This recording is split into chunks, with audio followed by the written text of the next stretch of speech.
صلی ونسلم علی رسولہ الکریم اما بعد فاعوذ باللہ من الشیطان الرجیم بسم اللہ الرحمن الرحیم یخافون ربهم من فوقهم ویفعلون ما یؤمرون صدق اللہ العظیم ان اللہ وملائکتہ یصلون علی النبی یا ایہا الذین آمنوا صلوا علیہ وسلموا تسلیما۔ سارے احباب آقا علیہ السلام نے بارگاہ درود و سلام پیش کرو۔ الصلاۃ والسلام علیک یا رسول اللہ وعلی آلک و اصحابک یا سیدی یا حبیب اللہ۔ الحمدللہ ثم الحمدللہ، اللہ تعالیٰ دا بڑا عظیم احسان ہوا کہ جناب اسی اور تسی سارے رل مل بیٹھ کے اللہ اور اس دے رسول دا ذکر کر رہے ہیں۔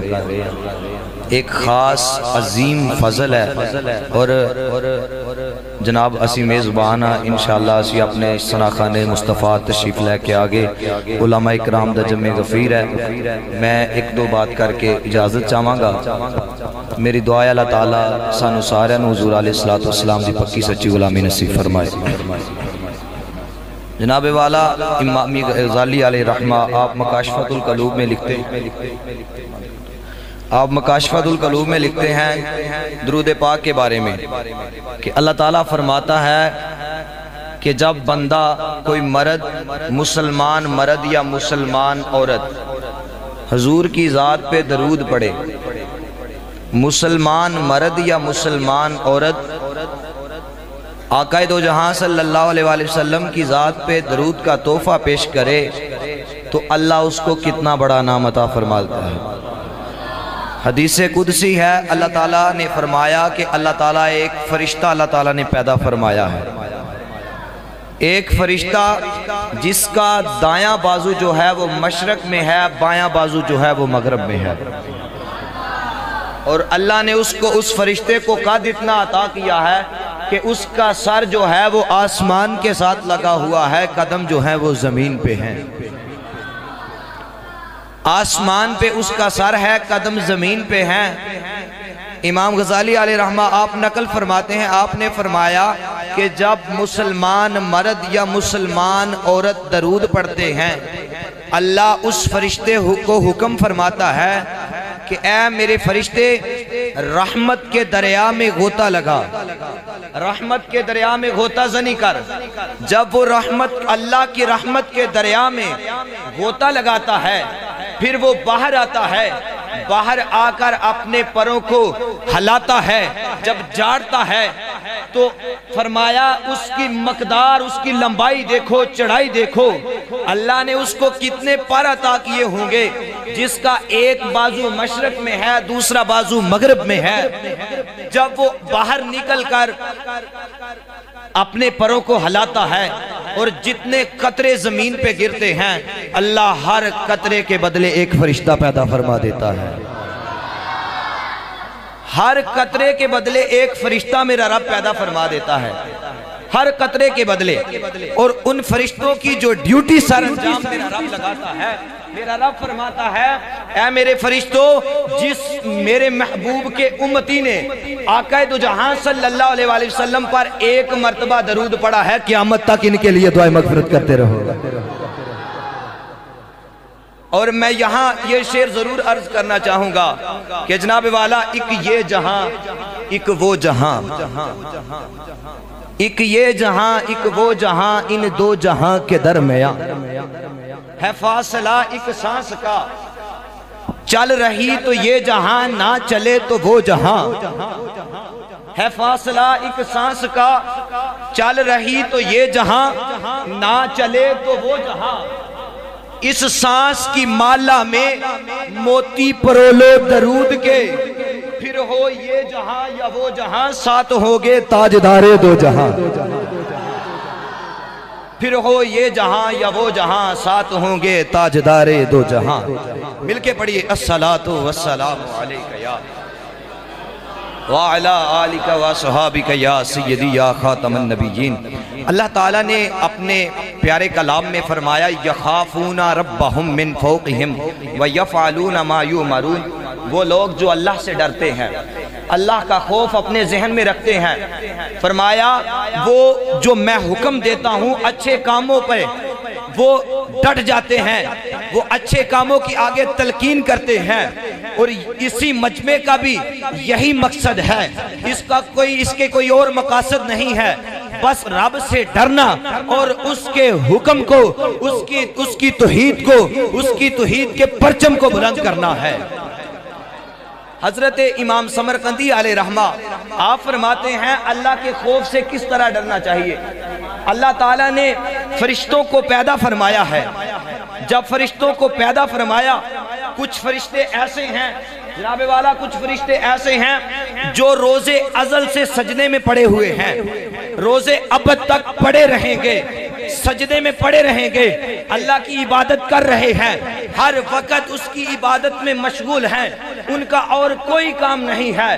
پھر وہ جب روز ابد کو اٹھیں گے میرے رب کی حمد بیان کریں گے، کہیں گے یا اللہ ہر عبادت کے لائق تو ہے، لیکن ہم روز ازل سے سجدے میں تھے، اب تک سجدے میں رہے ہیں، ہم تیری عبادت نہیں کر سکے، ہم تیری جس طرح عبادت کرنے کا حق تھا ہم حق ادا نہیں کر سکے۔ یہ فرشتے اللہ رب العزت کی بارگاہ میں عرض کریں گے، وہ فرشتے اللہ کے خوف سے ڈر کر یہ بات عرض کر رہے ہیں۔ میں سامعین اعظام ایک بات آپ کے سامنے رکھ کر اجازت چاہتا ہوں کہ اللہ کا خوف ہمارے ذہنوں میں کس طرح ہونا چاہیے، ہمیں اپنے رب سے کس طرح ڈرنا چاہیے۔ بنی اسرائیل کا ایک شخص کفل نامی شخص تھا جو بہت بڑا گناہگار تھا، بہت بڑا سیاکار تھا، کبھی اس نے کوئی اچھا کام نہیں کیا تھا۔ خدا کی قسم جب خوف خدا دل میں آیا اللہ نے کتنا بڑا مقام عطا فرمایا۔ سنو ذرا، بنی اسرائیل کا ایک شخص کفل نامی شخص تھا، وہ بہت مالدار تھا، ایک عورت اس کے در پہ آ گئی، وہ بہت بڑا تجارت دار بھی تھا، تو ایک عورت آ گئی، آ کر کہنے لگی میرے بیٹے میرے بچے بھوکے ہیں، مجھے کھانا چاہیے، میں کھانا لے کر آپ کے دربار سے جانا چاہتی ہوں۔ اس نے کہا کہ میں آپ کو کھانا دیتا ہوں لیکن میری بات کو مان لو۔ آپ کی اس نے کیا کہا کہ بات کیا تھی؟ اس نے کہا اپنا جسم میرے حوالے کر دو۔ جب اس عورت کو اس نے یہ کہا وہ روتی ہوئی دوبارہ اسی قدموں سے پلٹ کر اپنے بچوں کے پاس چلا گئی۔ خدا کی قسم جب بچوں کے پاس گئی، بچے جا کر اپنی ماں کا راستہ دیکھ رہے تھے کہ ہماری ماں ہمارے لیے کھانا لے کے آ رہی ہے، بچے چلا رہے تھے کہ اماں جان آپ تو کھانا لینے کے لیے گئے تھے، آپ کھانا نہیں لے کر آئے۔ پھر دوبارہ انہی قدموں سے واپس لوٹی، دوبارہ اسی شخص کی بارگاہ میں پھر جا کر کہا کہ مجھے کھانا چاہیے، میرے بچے بہت بھوکے ہیں، میں کھانا لینے آئی ہوں۔ اس نے پھر وہی جواب کہا کہ آپ میری بات کو مان لیجئے، میں آپ کو کھانا دے دیتا ہوں۔ جب اس نے مان لیا، ماں خدا کی قسم بڑا بچوں کے ساتھ پیار کرتی ہے، جب اس نے اس شخص کا جو کام تھا وہ مان لیا، وہ اکیلے خلوت میں چلا گئے۔ جب اکیلے ہوئے وہ عورت کانپنے لگی، جب اس کا جسم کانپنے لگا، تھر تھراہٹ اتنی کہ وہ زمین پر گرنے لگی، تو پوچھا اس کفل نامی شخص نے کہ آپ کیوں گھبرا رہی ہیں؟ میں نے تو آپ کو انعام عطا کرنا ہے، میں نے تو آپ کو کچھ دینار دینے ہیں، آپ کیوں گھبرا رہی ہیں؟ تو کفل نامی شخص کو اس عورت نے جواب دیا، اس کے دل میں خوف خدا تھا۔ اس نے کہا میں اپنے بچوں کو کھانا لینے کے لیے اپنے بچوں کا آئی ہوں، آپ نے میرے اوپر کون سا سوال کر دیا ہے؟ میں اپنے رب سے ڈرتی ہوں۔ وہ کفل نامی شخص اسی وقت میرے رب نے اس کے دل کی دنیا بدل دی۔ جب دل کی دنیا بدل گئی وہ کہنے لگا اے عورت، اے اللہ کی بندی، تیرے پاس کھانے کو بھی کچھ نہیں ہے، تو پھر بھی اپنے رب سے ڈر رہی ہے۔ اللہ نے مجھے اتنا کچھ عطا کیا ہے، میں پھر بھی اپنے رب سے نہیں ڈر رہا، میں پھر بھی اپنے رب سے نہیں ڈر رہا۔ تو میں آج سے توبہ کرتا ہوں۔ اسی رات جب وہ شخص سویا، اللہ نے حضرت موسیٰ علیہ السلام کی طرف وحی فرمائی، فرمایا اے موسیٰ جاؤ جا کر میرے اس بندے کو خوشخبری دو کہ میں نے آپ کے پچھلے سارے گناہوں پہ پردہ ڈال دیا ہے، میں نے آپ کے پچھلے سارے گناہوں پہ پردہ ڈال دیا ہے۔ جب اس شخص کے پوچھا حضرت موسیٰ علیہ السلام نے کہ جناب والا کون سا ایسا عمل ہے کہ اللہ نے تیرے سارے گناہوں کو معاف کر دیا ہے؟ وہ کہنے لگا اس طرح ایک بھوکی پیاسی عورت آئی تھی، اس نے آ کر میری بارگاہ میں سوال کیا تو خدا کی قسم مجھے ترس آ گیا، میرے دل میں خدا کا خوف ہوا۔ جب میرے دل میں خدا کا خوف آیا تو میں نے اپنے رب کی بارگاہ میں آ کر سچی توبہ کر لی۔ تو جب میں نے اپنے رب کی بارگاہ میں سچی توبہ کی، اللہ نے مجھے اپنا، میرے دل میں ابھی خوف آیا تھا، اللہ نے مجھے اسی وقت سے بخش دیا ہے۔ جناب والا یہی میں نے آیات مقدسہ پڑھی تھی کہ یخافون ربہم من فوقہم ویفعلون ما یؤمرون، کہ وہ لوگ جو اللہ سے ڈرتے ہیں وہ نیکی کی طرف بلاتے ہیں۔ آ جائیں، آج ہمارے پاس وقت ہے، آج ہمارے پاس، آج لے ان کی پناہ۔ میرے امام نے بڑا ہی خوب فرمایا آج لے ان کی پناہ، آج مدد مانگ ان سے، پھر نہ مانیں گے قیامت میں، اگر مان گیا نعمتیں بانٹتا جس سمت وہ ذی شان گیا، ساتھ ہی منشی رحمت کا قلم دان گیا۔ آگے وقت بہت قلیل ہے، میری دعا ہے کہ اللہ تعالی ہم سب کو اس پر عمل کرنے کی توفیق عطا فرمائے۔ وآخر دعوایا ان الحمدللہ۔